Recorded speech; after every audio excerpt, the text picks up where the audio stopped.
Hello everybody, back here with another YouTube video, just vibing, because everyone knows how big of a YouTuber I am. Got my diamond play button over here, and I'm here once again with my, my best friend, big titty goth bitch, Harmony.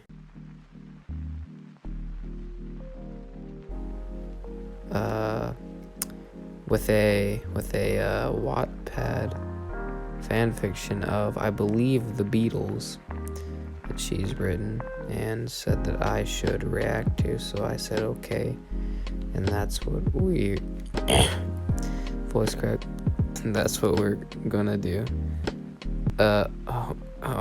So this supposedly has 3 chapters, so we will read this.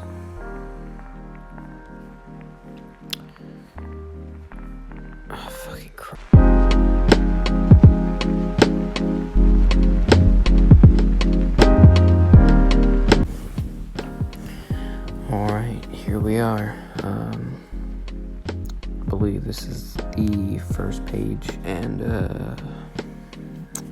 I just signed in, had to make a Wattpad account, so here we go. First thing I noticed is the first letter is not capitalized.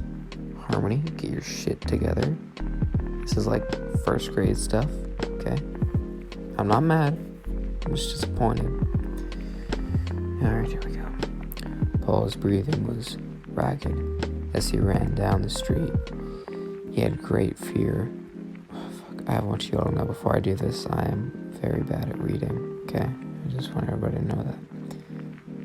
Once again, Harmony, the second sentence is not capitalized, okay? He had a great fear of missing out on things and being late. Fucking voice crack. Can we get like a voice crack counter? His mind always screamed at him, making him check the time. The voice in his head never failed to nag him about never failed to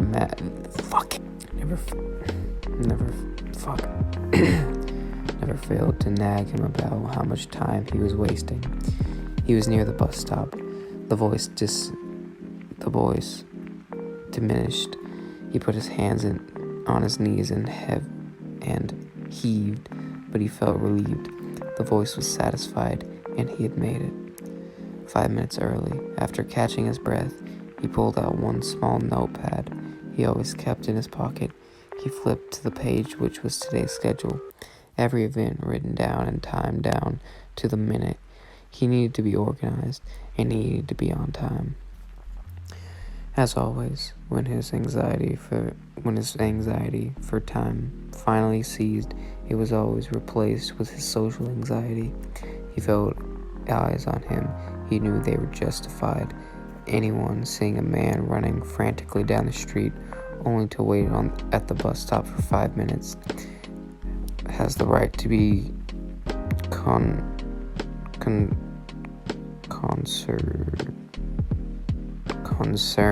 I'm fucking retarded. It was a startling voice that pulled him out of his worried thoughts.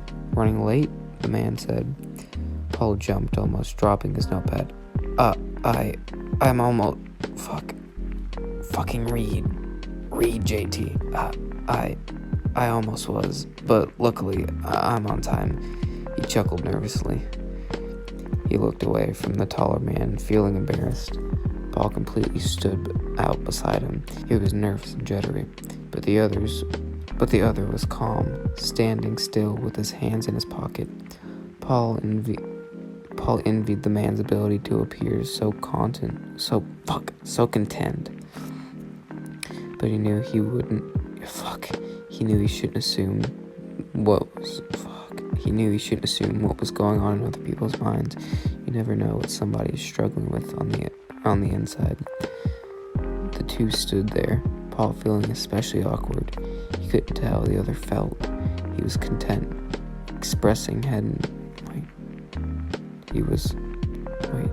His content expression hadn't faltered. Eventually, after Paul had checked his watch, umpteen, what the fuck does that mean? Umpteen? The bus reeled around the corner. The other man got into the bus first, before turning back and giving Paul a wink. Paul didn't know what to do, responding in just a weak nod, as he shuffled into the bus. Now, I do believe that was chapter 1. Oh, what the fuck is this? Okay, here we go. Paul sat in the front of the bus as usual so he could see every sign and keep track of where the bus was. He glanced back to where the other man was, sitting with his mates. His mates? His mates? Harmony, you're British now? Should I do this in a British accent? I do this in a British accent for like the second chapter. He couldn't hear the conversation, but it was upbeat and cheerful. He invited them. He hadn't had good friends since high school. Ever since he'd gone to college, he was more alone than ever. Paul didn't even have acquaintances, let alone friends. With his anxiety for being on time constantly clouded, he didn't even have time to think about making friends. No one had made an effort to talk to him either, but he didn't blame them. He was strange, and he worried far too much about everything. Sometimes Paul wished he had friends just to keep his mind off things. He knew he was too uptight about everything, but his social anxiety made it even more difficult to keep up a conversation. His plan for college was to keep quiet and mind his business.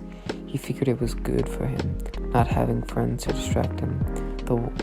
That way, he could focus on his studies. Okay, I'm pretty bad at British accent, especially when I'm talking in a low voice. Okay. So I'd like to point out that I'm fairly certain not a single time there's been a period. There's been a capital letter after that. Okay, I don't know if that's like a glitch with Wattpad, but Harmony, you need to step up your shit there. This is... What would Miss Hayes think, Harmony?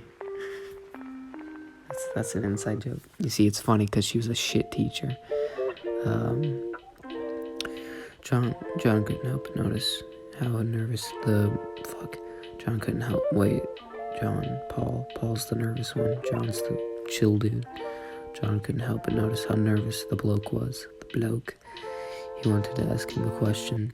Why he was so paranoid. Why he was rushing to the bus stop only to be waiting there 5 more minutes. 4 or 5 minutes. Whatever. If I mess up and it's like not even that bad, I'm just gonna keep going. But he decided against it.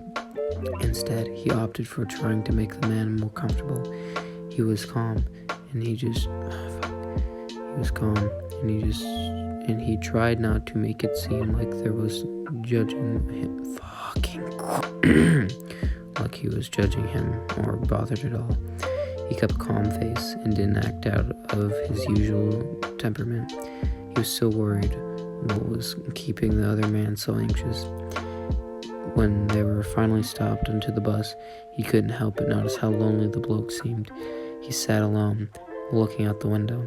Sure, maybe the man was perfectly content with being by himself, but it surely didn't seem like it. Every often he would glance over to where John was, sitting with his mate. Fucking hate prepubescent me. It's so bad. Where was I? Sitting with his mates, a glint of sadness in his eyes. John couldn't help but feel bad for him. Chapter, what the fuck is... The next day, Paul went about his routine as usual. It was filled with the same amount of worry, and he rushed around at his usual pace. But there was one thing unusual that was starting to sprout in his mind. He couldn't stop thinking about the man in the bus stop. There wasn't anything unusual about the man, but Paul just couldn't stop thinking about how much he longed to have a friendship like he had, or maybe even friends with... Couldn't stop thinking about how much he longed to have a friendship like he had, or maybe even... Okay. But the more his mind wandered, the louder the voice got. It started screaming, telling him to get back on track, focus on the time, check your watch, check your notebook, check your watch again. Paul didn't want to check, but he had to. The voice wouldn't stop until he did. It was strange, because it wasn't quite like the voice. It wasn't quite like the voice was a different person, but the voice wasn't exactly him either. It was a different version of him. He didn't like it, but he didn't hate it. He knew it was for the best to have a nagging. He knew it was for the best to have the nagging in the back of his head, always telling him to get back on track. He knew the voice just wanted the best for him, but there was something that just felt off. As time passed, the voice egged him more and more to leave the dorm building and start walking to the bus stop. He was anxious from the time crunching away, but he also found a sense of excitement. He was also hoping the man from the other day would be there, hands in his pocket, looking perfectly content. Paul opened the door, walked outside, and stood still. He closed his eyes and took a deep breath, trying to focus on anything but running as fast as he could to the bus stop to make it there on time. On time meant early. He knew it was irrational. He knew he shouldn't be so worried about every little time crunch, but he was. He couldn't stop, so he took off. He started running off at a slow, steady pace. He started running slow, went straight. The voice, He started off at a slow, steady pace, but then the adrenaline from running went straight to the voice in his head, and the voice encouraged him to go faster, so he did. He pushed his legs as far as they can go. He started to have labored breathing. He's having a fucking child. But that wasn't enough to stop him. His legs were still sore from yesterday, and oh so close to giving out, until he neared around the corner. Paul was running slow to a stop. There he was. Then Paul walked over to the stop. The man noticed him. He smiled. Running late again? He joked. Paul knew the man was joking. He liked his voice. He liked the way he said it. But the words that made the voice in his head it was the words that made the voice in his head start up again. He kicked himself mentally for letting it always control him, but he couldn't help it. That's just the way things were. And the things I can't read. And the way things had always been. John wouldn't want to admit it, but he had been thinking about the nervous fellow ever since he saw. John didn't want to admit it, but he had been thinking about the nervous fellow ever since he saw him, and he was once again trotting around the corner like a racehorse. He couldn't help but smile. He made the same joke as yesterday, looking down at him and chuckling. At first, the man smiled, but his eyes quickly stopped smiling with him. There was nothing left there, and he didn't know what. Once again, John wanted to ask so many questions, but he restrained himself, simply resorting to one statement. "Name's John Lennon," he said, offering his hand out. The man took his hand and shook it. "I'm Paul McCartney? Is that his name? I don't know. I don't listen to the fucking Beatles." That was beautiful. Hagrid, you looking thick as hell, my dude. Not to be continued. Yes, of course. Alright, Harmony. I know you're working on the 4th chapter as I'm recording this, but you need to up your shit, man. Alright, I don't know if it's a glitch, but you need to start capitalizing. Like, everything looks fine, alright? Everything else looks fine. You need to capitalize the letters. Okay, that's all I'm gonna say. Okay. Wait, can I comment on it? I can't comment.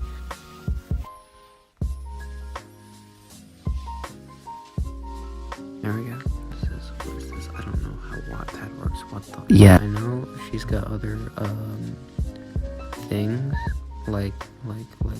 things on her Wattpad page.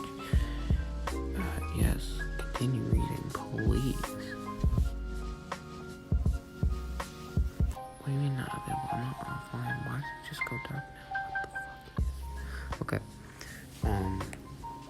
She's got like other books. They're all gay, of course, because that's just who Harmony is.